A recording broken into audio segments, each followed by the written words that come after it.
So I think there's kind of 2 points that I'd make here. The first one really has to do with what we mean when we say advertising, right? Sometimes you say advertising and people think of, like Mad Men, right? It's like the 1950s and people are smoking cigarettes and, they're coming up with ad copy.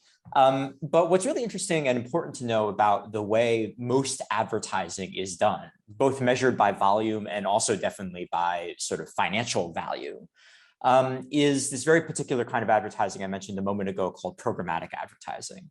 What it really is something that looks a lot more like algorithmic trading, right? It looks a lot more like the modern stock market. And what I mean by that is basically that this is a highly data-driven system, which is largely automated, and it's facilitated in these auction-based marketplaces.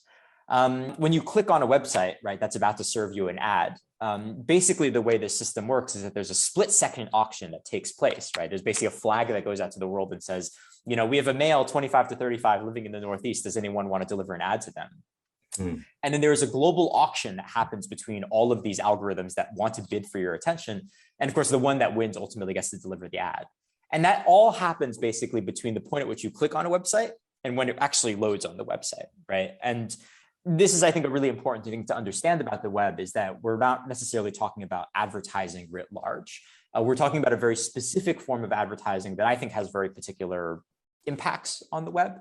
And I think this kind of takes me to the second point I want to make in response to your question, Damon, is, I think ads are a really powerful way, not just of kind of thinking about how the web is monetized, but also how like the web is designed as well.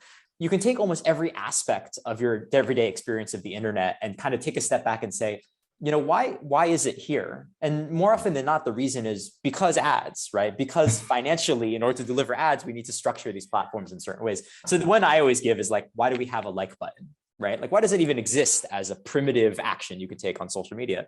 Well, one reason is that you really need to measure people's engagement, right? And that's really hard to do without an explicit button that says, I liked this, right? And so, even these kind of fundamental building blocks of how we think about interacting online, I think are very much shaped, if not defined entirely by sort of the prerogatives of ads. And so it's kind of lens on which to see the internet.